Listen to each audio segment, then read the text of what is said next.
मैं doctor Anupam Shrivastava, senior specialist in heart care. आज मैं आप मेरे वीडियो देखते रहते हैं और मुझे काफ़ी मैसेज भी आते रहते हैं और आपकी समस्याएं जहां तक हो सके मैं उसे सॉल्व करता हूं। आज मैं आपको हार्ट की एक ऐसी परेशानी के बारे में डिस्कस करूंगा जो बहुत ज़्यादा चर्चित नहीं होती मगर बहुत ज़्यादा पाई जाती है। ये कहलाती है हार्ट फेलियर। हार्ट फेलियर मतलब हार्ट फेल हो जाना नहीं होता। हार्ट फेलियर मतलब हार्ट की पंपिंग कमज़ोर हो जाना। हार्ट की पंपिंग कमज़ोर हो जाना लेफ्ट वेंट्रिकल और राइट वेंट्रिकल दोनों साइड में से एक साइड की या दोनों साइड की।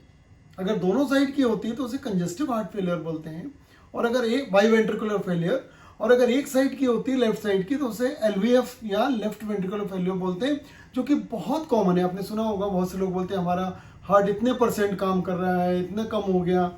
हार्ट पूरी बॉडी में ब्लड पहुंचाता है। ये हार्ट की मसल्स हैं। ये राइट साइड है, ये लेफ्ट साइड है। इसमें ऑक्सीजनेटेड ब्लड आता है, इसमें डीऑक्सीजनेटेड ब्लड आता है पूरी बॉडी से, और ये लंग्स में जाता है। लंग्स से ये ब्लड आके लेफ्ट एट्रियम और फिर लेफ्ट वेंट्रिकल से पूरी बॉडी में जाता है। अब ये जो ब्लड पूरी बॉडी में जाता है, ये हर सेल तक पहुंचता है। धीरे धीरे धीरे ये देखिए डिवाइड होते होते ये सारी वेसल्स एक छोटी छोटी वेसल्स में कन्वर्ट होती जाती हैं और धीरे धीरे हर जगह ब्लड पहुंचता रहता है। ये ब्लड पहुंचना इतना ज़रूरी है हार्ट के लिए, पूरे शरीर के लिए, कि आपको अगर ये 1 मिनट या कुछ सेकंड्स के लिए भी रुक जाए तो तकलीफ होने लगेगी, उस जगह दर्द होने लगेगा, गैंग्रीन जैसी परेशानियां आगे चल के होंगी और वो पूरा पार्ट डेड होने लगता है। इसलिए हमारे लिए सबसे ज़रूरी है कि हम इस समस्या का एक ऐसा हल ढूंढें जो कि हमें ब्लड पूरे बॉडी में पंप करने वाले ऑर्गन हार्ट के लिए हेल्पिंग हो, सपोर्टिंग हो, और हार्ट की जो पावर होती है उसे इंक्रीज कर दे। पहले तो जान लें कि हार्ट की पंपिंग पावर में कमी होती क्यों है। ये ब्लड वेसल्स हैं जो हार्ट में खून की सप्लाई करती हैं। ये कोरोनरी वेसल्स कहलाती हैं। ये जो ब्लड सप्लाई हार्ट में जाती है, अगर इसमें ब्लॉकेजेस जमने लगे, नसें पतली होने लगे, रुकावटें आने लगे, तो खून की सप्लाई हार्ट को मिलने वाली कम हो जाती है। हार्ट को बाकी ऑर्गन्स की तुलना में बहुत ज़्यादा ब्लड सप्लाई की आवश्यकता क्यों पड़ती है? क्योंकि हार्ट पूरी बॉडी में ब्लड पहुंचाता है और पूरे टाइम काम करता रहता है। अगर हार्ट का पंपिंग पावर एसेस किया जाए तो कई फुटों तक हार्ट ब्लड पंप ऊपर हर बीट के साथ करता है, और 70 to 80 टाइम्स, और एक दिन में 1,00,000 बार धड़कता है। अब आप ये सोच सकते हैं कि एक दिन में 1,00,000 बार मतलब एक साल में 3.5 करोड़ से ऊपर। इतनी धड़कन बनाने के लिए हार्ट को लगातार ब्लड सप्लाई की ज़रूरत होती है। तो ये अब आपने समझा कि ब्लड सप्लाई हार्ट को चाहिए, और इस तरह से छोटी छोटी वेसल्स में ये कन्वर्ट होता जाता है। अब इसका जो ब्लॉकेज का मेन ट्रीटमेंट होता है, पहले जो होता था दैट वो बाईपास सर्जरी या एंजियोप्लास्टी। अब परेशानी ये है कि बाईपास सर्जरी और एंजियोप्लास्टी दोनों ट्रीट नहीं कर सकते हार्ट फेलियर को, क्योंकि ये सिर्फ ब्लड सप्लाई ही बहाल करने का काम करते हैं, वो भी एक ऑल्टरनेट चैनल के जरिए, बाईपास सर्जरी और स्टंट लगा के एंजियोप्लास्टी। ये इमरजेंसी के लिए करा लेना चाहिए, सही इलाज है, लेकिन क्रॉनिक पेशेंट्स में, स्टेबल केसेस में, चलते फिरते केसेस में नॉन सर्जिकल ट्रीटमेंट ही सर्वश्रेष्ठ है, जो कि 95-98% पेशेंट होते हैं टोटल का। अगर 100% हार्ट पेशेंट हैं, 100 में से 98 पेशेंट चलते फिरते रहेंगे या 95 पेशेंट चलते फिरते रहेंगे, जिन्हें नॉन सर्जिकल ट्रीटमेंट ही कराना चाहिए, जो कि ब्लॉकेज वाले पेशेंट्स के लिए भी लाभकर है, जो ब्लड सप्लाई बढ़ा देगा, और पंपिंग पावर भी हार्ट की, ये कोलेट्रल वेसल्स डेवलप करके ईसीपी का नॉन सर्जिकल ट्रीटमेंट बढ़ाएगा, एक्सटर्नल काउंटर पल्सेशन, जिसके बारे में मैं बहुत सारे वीडियोस में आपको बता चुका हूँ, डेमो भी दे चुका हूँ, लाइव डेमो भी दे चुका हूँ, पर कुछ जानकारी मैं भी दे देता हूँ, क्योंकि ऐसे बहुत लोग घूमते रहते हैं जिन्हें ये पता नहीं रहता कि वो हार्ट की पंपिंग पावर वीक होने का क्या इलाज कराएं। ये ईसीपी की मशीन होती है। ये ईसीपी की जो मशीन है, इसमें दो पार्ट होते हैं, एक पेशेंट बेड होता है और ये एक कंप्यूटराइज्ड कंसोल होता है। बेसिकली ये ट्रीटमेंट अमेरिकन ट्रीटमेंट है और सभी जगह से मान्यता प्राप्त है, प्रूवन ट्रीटमेंट है। बड़े बड़े अस्पतालों में भी ये उपलब्ध है, पर वहाँ एंजियोप्लास्टी और बाईपास सर्जरी को ज़्यादा प्रेफर किया जाता है। इसलिए आपकी जानकारी होनी चाहिए कि एक नॉन सर्जिकल ट्रीटमेंट भी अवेलेबल है, जो कि आपको बिना रिस्क, बिना तकलीफ, बिना किसी परेशानी के, बिना सर्जरी के बेटर रिलीफ देता है और लॉन्गिविटी देता है, और कोई इसमें साइड इफेक्ट और रिस्क और कॉम्प्लिकेशन नहीं है।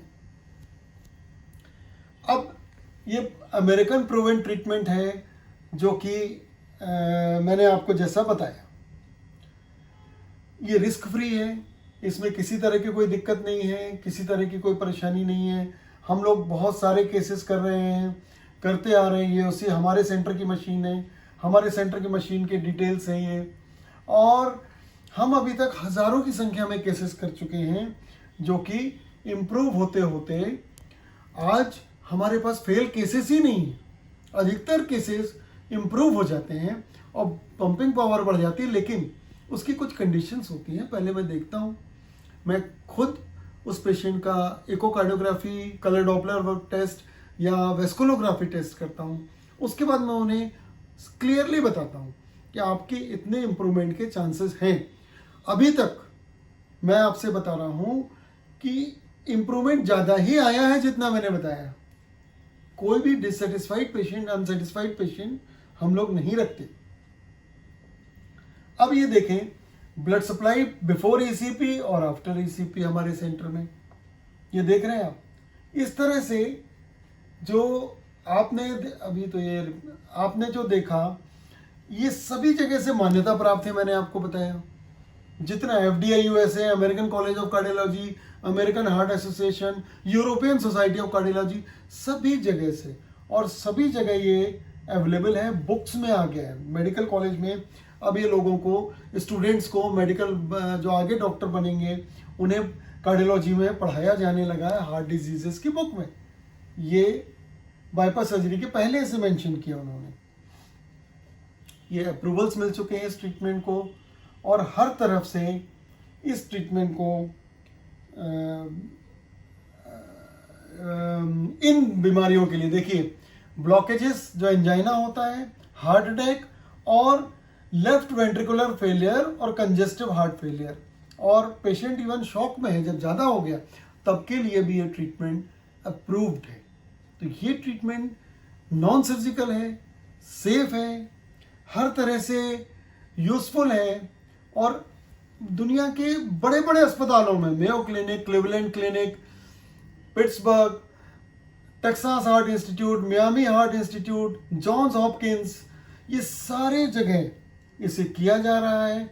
और इंडिया में भी बहुत सारे सेंटर्स लग गए हैं। हमारे बड़े बड़े अस्पतालों में, उनकी वेबसाइट्स में देखिए ईसीपी के बारे में कितनी अच्छी अच्छी बातें लिखी हैं। हैदराबाद, दिल्ली, बॉम्बे, सभी जगह ये ट्रीटमेंट अवेलेबल है। बट ईसीपी जहाँ पर सभी जगह लगा है, तो हमारे जैसे रिजल्ट्स बहुत जगह नहीं मिलते।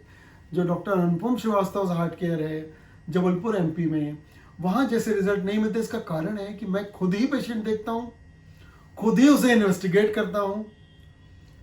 25 सालों से ज़्यादा का मुझे कार्डियोलॉजी स्पेशलिस्ट होने का अनुभव है। मैं ही उसका ट्रीटमेंट पूरा गवर्न करता हूँ और गाइड करता हूँ, कोई असिस्टेंट्स के भरोसे से नहीं छोड़ता।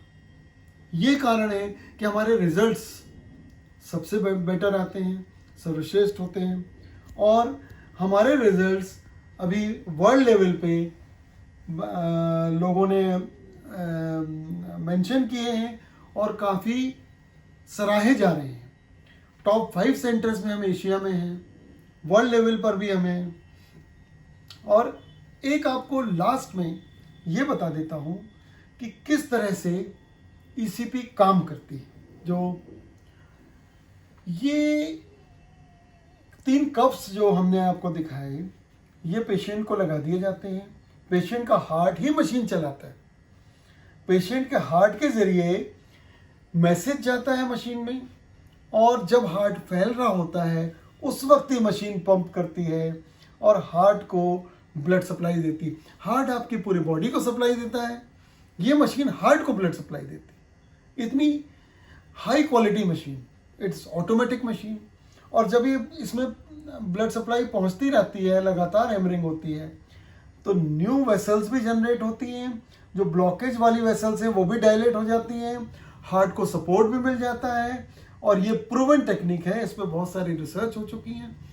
ईसीपी का नॉन सर्जिकल ट्रीटमेंट, जब भी जिसे भी इसके बारे में जानना हो, हमें मैसेज करें, हमारी चैनल देखें, और आपकी सारी क्वेरीज और सारे सवालों के लिए हम बैठे हैं। जहाँ तक हो सकेगा उसे दूर करने की हम कोशिश करेंगे। धन्यवाद।